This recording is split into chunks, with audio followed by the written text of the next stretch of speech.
Hi, Pastor Kip here.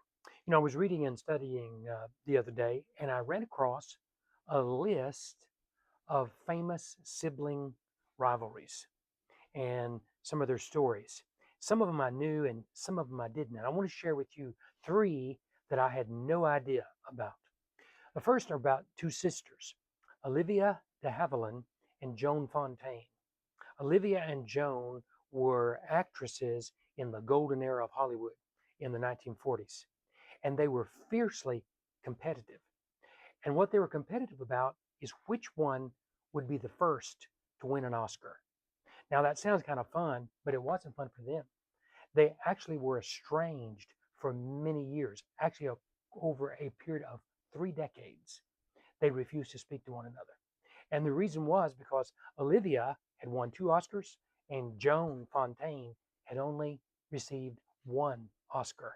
And as a result, their relationship was fractured. It was never really healed.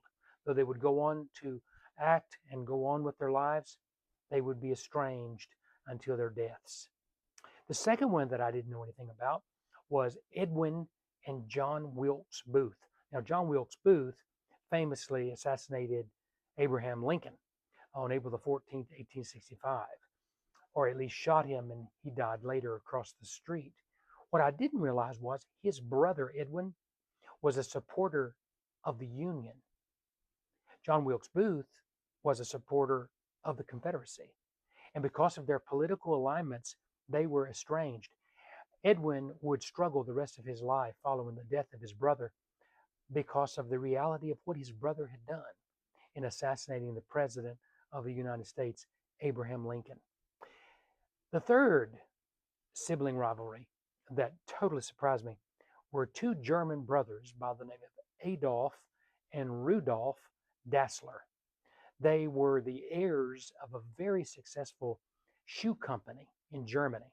But following World War II, they got out of Germany, came to the United States, and tried to establish their shoe business here in the United States together, but they couldn't. They would eventually have to go their separate ways and would be competitive the rest of their lives. Their legacy is found in any shoe store or any department store still yet today. When they went their separate ways, refusing to speak to each other for the rest of their lives, though both were very successful, Adolf created his own line of shoes called Adidas, and his brother Rudolf created his own line of shoes called Puma. And even though they could, how shall we say, wear the same shoes, they couldn't get along with one another. I raise all these issues about sibling rivalry because this coming Sunday, I will share the second message in my new sermon series for Eastertide. The series is entitled, Did You Get My Text? Understanding 8 of the most misunderstood stories in the Bible. And this coming Sunday, we will deal with the most famous sibling rivalry of all time. It actually begins the Bible, opening in the book of Genesis after the creation stories. By the 4th chapter of Genesis, the story of Cain and Abel, and how these two brothers, rivals, particularly with Cain, how Cain hated his brother so much he would actually kill him. It's also said that Cain and Abel were the first murder in human civilization. At least they're the first murder we know about in the Bible. Question is, why did Cain kill Abel? Now, many people say it was because how God responded to their sacrifices, perhaps. Or maybe it was just sheer jealousy because Cain just didn't like his younger brother Abel. Who knows for sure if those two are correct, but here's what I do know. There is a deeper reason the scripture reveals to us, ever so slightly, and we'll miss it if we're not very careful. You see, these stories of misunderstanding in the Bible, most of the misunderstanding is on our part because we think we know what the story is about. Oh, yeah, I've heard that story before. Really? Well, this coming Sunday, I'll share with you a different approach to the story of Cain and Abel than I bet you've ever heard before.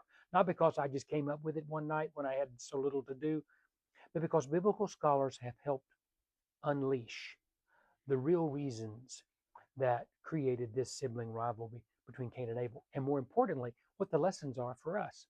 There's something in each of these stories that we need to take to heart and need to learn to live as better people in the world and better followers of Christ. Cain and Abel will not disappoint. So bring a friend with you, a family member, come, and let's continue to understand this sacred text we call the Holy Bible. One last thing I'll share with you. On May the 14th will mark the beginning of the second Institute of Religious Studies. If you were in church this past Sunday, you know that I announced this second institute on the Dead Sea Scrolls, this enigmatic collection of ancient documents that were found in 1945 in the Qumran caves down by the Dead Sea by two Bedouin shepherds who were looking for a lost goat and stumbled across these clay jars. Inside were these ancient documents. They include the book of Isaiah.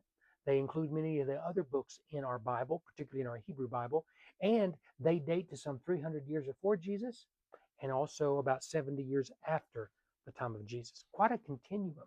Even in the collection is a treasure map that have many people have searched for the treasure that was found among the Dead Sea Scrolls, not the treasure itself, but the map itself. All that to say, this will be a very, I hope, an engaging and a challenging understanding of the Dead Sea Scrolls. They give us historical foundation for our scriptures, and they help us understand the life and the period of time when Jesus actually walked the earth. One last thing about the Dead Sea Scrolls: who put them there? How long were they there? Why did someone hide these documents in the caves? I've been to Qumran, and there is a community there at the foot of the mountain known as the Essenes. They were a special group of religious devotees that, for whatever reason, hid these documents in the caves. We'll learn more about the Essenes, and it's highly possible that Jesus interacted with the Essenes, and maybe even John the Baptist was an Essene himself. Oh, it's going to be so exciting, so much fun we're going to have with the Dead Sea Scrolls. 6 consecutive Thursday nights, 6 p.m. in the fellowship hall down on the bottom level. That marks the beginning on May the 14th. You can register online or you can sign up in the Welcome Center here at the church.